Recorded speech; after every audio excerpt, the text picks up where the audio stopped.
Tiga jenis kesembuhan. Selalu menyenangkan mendengar pengajaran-pengajaran baru mengenai sebuah topik lama, khususnya topik yang banyak orang rasa sudah sangat mereka ketahui. Namun, saya rasa kita telah menemukan alasan mengapa banyak orang telah sampai di tempat di mana doa mereka meminta kesembuhan tidak lagi dijawab, sementara yang lainnya telah berkali-kali menerima mujizat dan kesembuhan. Ingatlah bahwa dalam pengajaran Yesus, kesembuhan sepenuhnya berdasarkan iman. Di hampir setiap kasus, ia menuntut iman. Tetapi pria di pinggir kolam Bethesda disembuhkan tanpa iman di pihaknya. Ajaib sekali.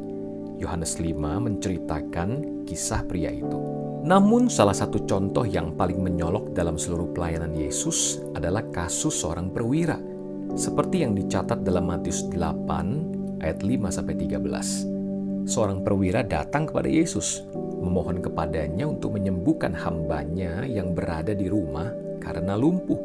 Yesus menawarkan untuk pergi ke rumahnya dan menyembuhkan dia. Tetapi si perwira malah menjawab, "Katakan saja sepatah kata, maka hambaku itu akan sembuh." Yesus berpaling kepada perwira tersebut dan berkata, "Pulanglah dan jadilah kepadamu seperti yang engkau percaya." Maka pada saat itu juga sembuhlah hambanya. Dalam Matius 9, kita menemukan kisah seorang wanita yang mendesak maju dalam kerumunan orang demi menjamah ujung jubah Yesus agar ia disembuhkan. Yesus berkata kepada wanita itu, "Teguhkanlah hatimu, hai anakku, imanmu telah menyelamatkan engkau." Dia telah diikuti oleh dua orang buta yang berseru kepadanya dan berkata, "Kasihanilah kami, hai anak Daud." Di ayat 27-nya. Ketika ia sampai ke tempat tujuannya, kedua orang itu masih ada di sana. Dengar kisahnya, setelah Yesus masuk ke dalam sebuah rumah, datanglah kedua orang buta itu kepadanya. Dan Yesus berkata kepada mereka, "Percayakah kamu bahwa aku dapat melakukannya?" Mereka menjawab, "Iya Tuhan, kami percaya." Lalu Yesus menjamah mata mereka sambil berkata, "Jadilah kepadamu menurut imanmu." Matius 9 ayat 28-29. Kita harus mengerti bahwa Yesus sedang berurusan dengan orang-orang perjanjian lama. Pada waktu itu, tidak seorang pun yang telah lahir baru. Tidak seorang pun yang tahu bahwa Yesus Kristus akan menjadi korban pengganti atau tebusan buat dosa mereka. Tak seorang pun tahu bahwa ia akan pergi ke alam maut, ganti mereka, untuk menaklukkan kematian dan kubur. Tak seorang pun tahu bahwa ia akan bangkit dari antara orang mati sebagai imam besar agung mereka. Tak seorang pun yang tahu tentang ciptaan yang baru dan bagaimana menjadi ciptaan baru tersebut.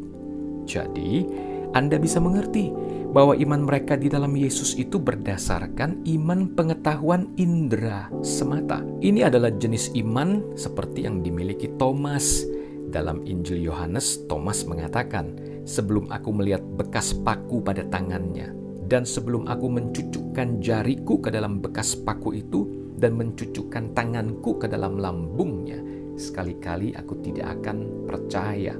Yohanes 20 ayat 25. Inilah iman pengetahuan indera. Thomas akan percaya hanya jika dia bisa melihat dan menjamahnya lewat panca inderanya. Pengetahuan indera pada dasarnya mengatakan, saya akan mempercayainya jika saya bisa melihat, merasakan, mencium, menjamah, dan mengalaminya. Iman Thomas diukur oleh panca inderanya, bukan oleh firman Tuhan. Kemudian, Yesus tiba-tiba muncul di tengah murid-muridnya. Kemudian Yesus berkata kepada Thomas, "Taruhlah jarimu di sini dan lihatlah tanganku. Ulurkanlah tanganmu dan cucukkanlah ke dalam lambungku. Dan jangan engkau tidak percaya lagi, melainkan percayalah." Thomas menjawab Yesus, "Ya Tuhanku dan Allahku." Kata Yesus kepadanya, "Karena engkau telah melihat aku, maka engkau percaya. Berbahagialah mereka yang tidak melihat, namun percaya." Yohanes 20 ayat 27-29. Rasanya sedikit menyakitkan, bukan? Tapi itu lebih menyakitkan buat Tuhan. Tidak ada ketidakpercayaan seperti ketidakpercayaan indera. Inilah pekerjaan yang dikehendaki Allah, yaitu hendaklah kamu percaya kepada Dia yang telah diutus Allah. Yohanes 6 ayat 29. Jika kita bisa melenyapkan semua yang kita ketahui tentang Kristus melalui pewahyuan Paulus dan melihat Yesus seperti mereka yang pernah berjalan bersamanya secara fisik, kita dapat menghargai ketidakpercayaan mereka. Anda mungkin bertanya-tanya, apakah Maria tidak percaya kepadanya? Ya, mereka semua percaya pada Yesus karena mereka hidup dalam persekutuan yang dekat dengan Dia secara jasmani. Tetapi apa tepatnya yang mereka percayai? Mereka tidak percaya bahwa Ia adalah pengganti bagi dosa-dosa mereka, atau bahwa Ia akan mati bagi dosa mereka sesuai dengan kitab suci. Mereka tidak sepenuhnya percaya pada kuasa kebangkitannya, bahkan setelah mereka melihat Dia dibangkitkan. Apa yang mereka percayai? Mereka percaya bahwa Dia adalah seorang nabi, dan dalam beberapa hal anak Allah. Jelas tidak ada pengetahuan tentang Kristus yang menanggung sakit penyakit kita.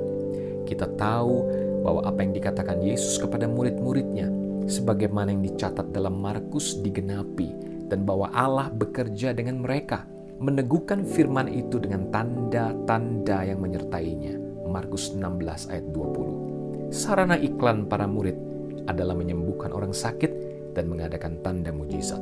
Menurut Markus, orang yang belum diselamatkan memiliki hak yang sempurna untuk disembuhkan. Seseorang tidak bisa menyalahkan para penulis Injil atas ketidakpercayaan mereka. Seluruh hal benar-benar baru dan di luar dunia indera mereka, sehingga Anda tidak bisa menyalahkan mereka. Sama seperti orang-orang Perjanjian Lama ketika Yesus masih hidup di zaman itu.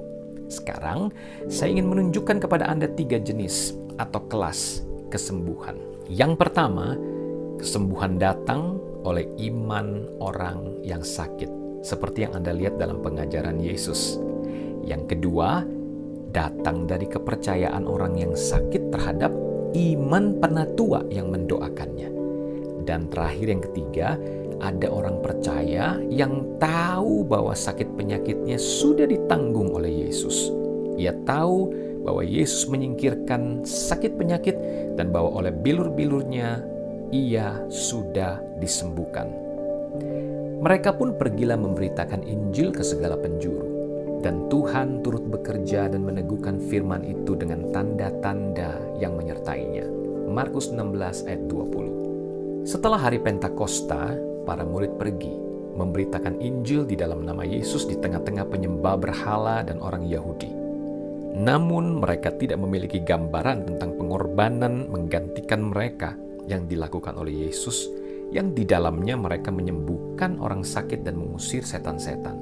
Ada contoh tentang ini dalam Kisah Para Rasul, pasal 14 ayat 8-10. Di Listra ada seorang yang duduk saja karena lemah kakinya dan lumpuh sejak ia dilahirkan dan belum pernah dapat berjalan. Ia duduk mendengarkan ketika Paulus berbicara, dan Paulus menatap dia dan melihat bahwa ia beriman dan dapat disembuhkan.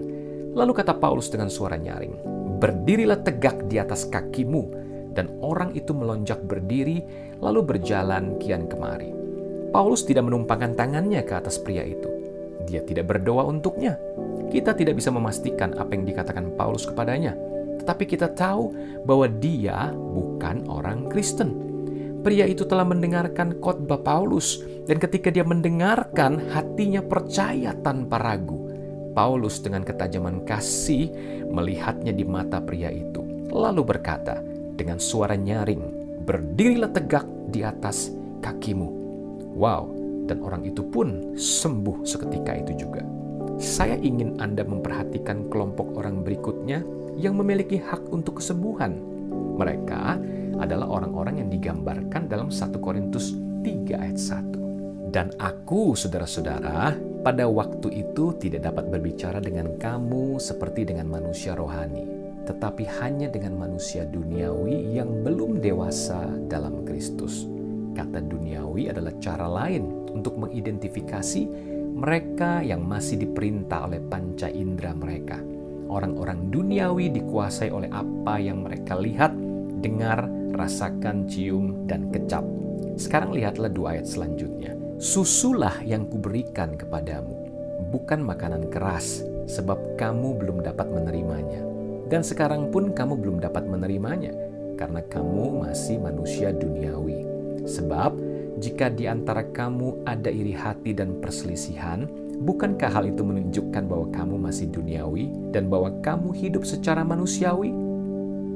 Ayat 2 dan 3. Dengan kata lain, kamu berjalan sebagai orang yang diperintah panca indera tubuhmu. Kata Yunani yang diterjemahkan duniawi adalah sarkikos, artinya diperintah panca indera atau indera. Manusia yang diperintah indera mungkin lahir baru secara rohani, tetapi belum terdidik di dalam firman Tuhan. Sebab sekalipun kamu ditinjau dari sudut waktu, sudah seharusnya menjadi pengajar, kamu masih perlu lagi diajarkan asas-asas pokok dari pernyataan Allah. Dan kamu masih memerlukan susu, bukan makanan keras. Sebab barang siapa masih memerlukan susu, ia tidak memahami ajaran tentang kebenaran. Sebab ia adalah anak kecil. Ibrani 5 ayat 12 dan 13. Ia adalah anak kecil.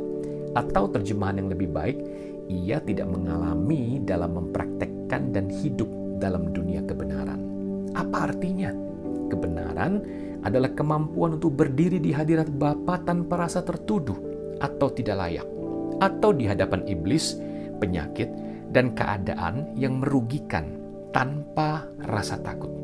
Diketahui bahwa di dalam nama Yesus, Anda berkuasa atas setiap roh-roh jahat, sakit penyakit, dan keadaan serta tantangan kehidupan. Petrus dan Paulus tahu bahwa mereka berkuasa di dalam nama Yesus.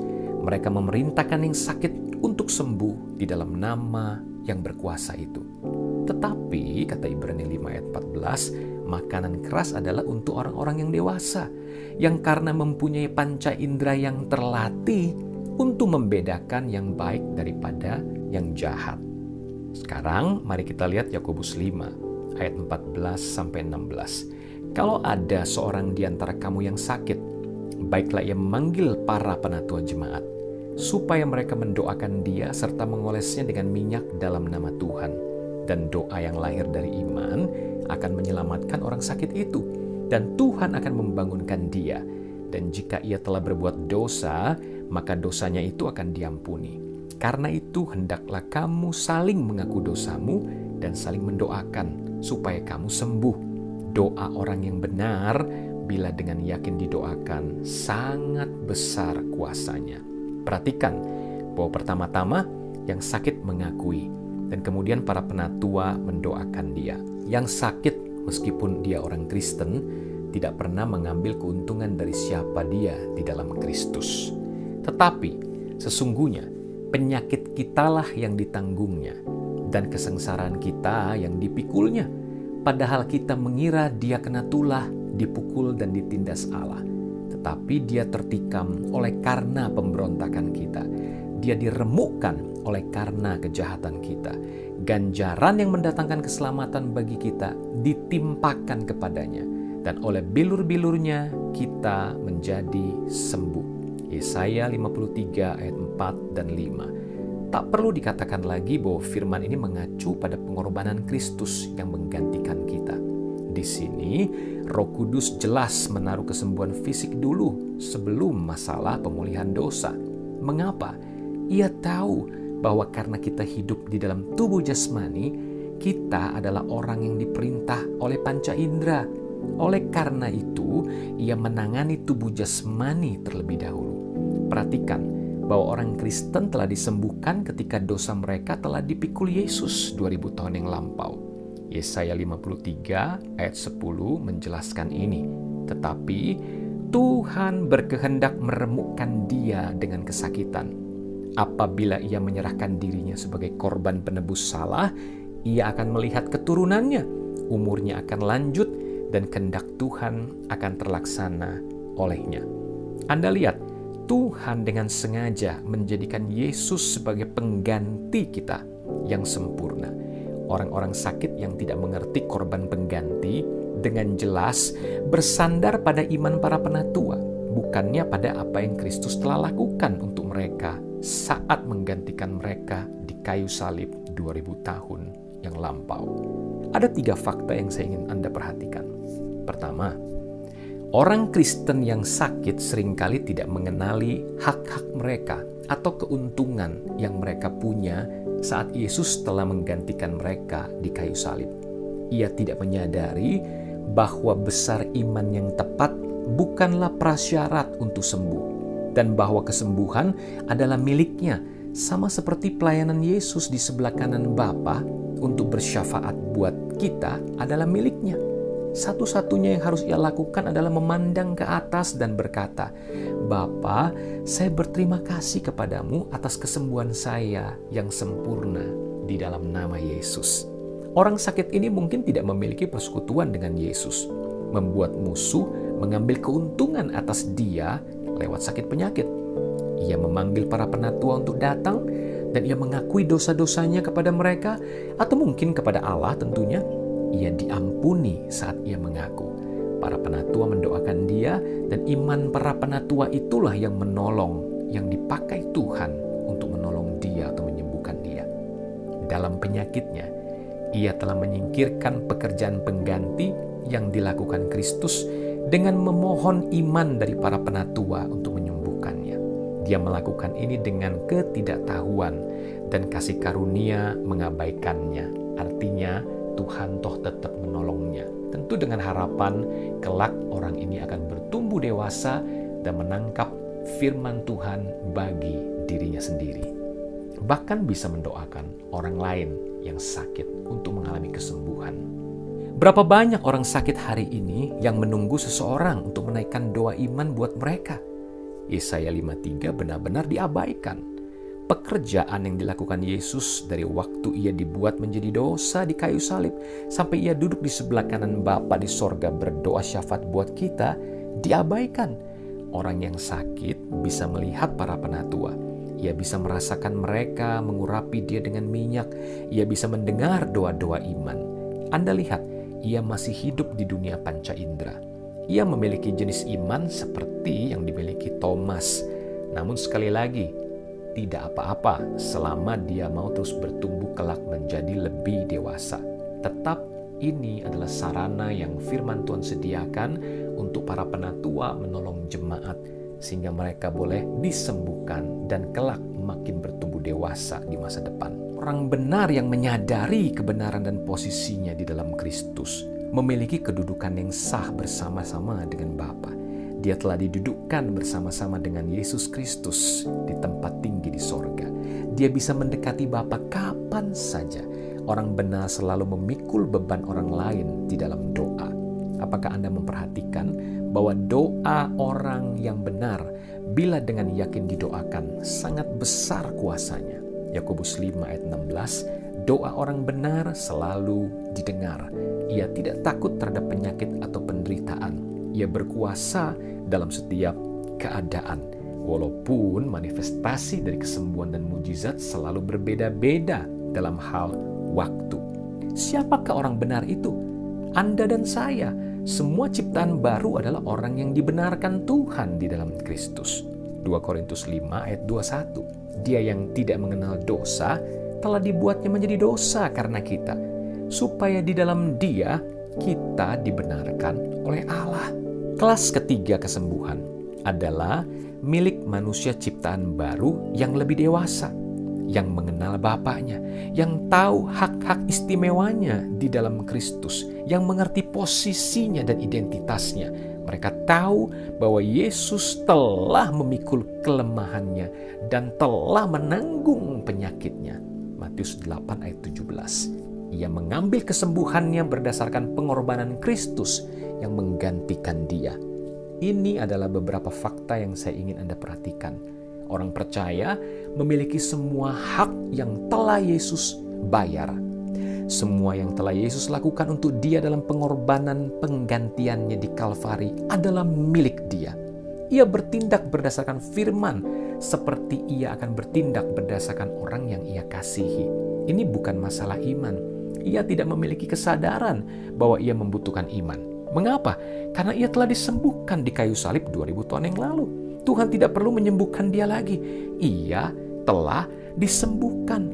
Orang percaya hanya menerima fakta bahwa firman Tuhan sudah terjadi, bahwa salib Kristus sudah selesai, kesembuhan sudah genap.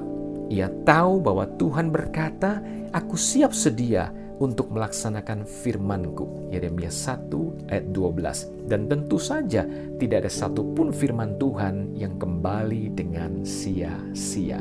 Penyakit telah menyentuh tubuhnya. Ia menuntut agar iblis, sumber segala penyakit, membawa pergi hal yang najis itu di dalam nama Yesus. Karena dia sadar penyakit dan setan bukan milik dia, bukan bagian dari hidupnya, tubuhnya, jiwanya, dan rohnya. Karena Bapa telah meletakkan semuanya itu di bahu Yesus ketika Yesus mati di kayu salib.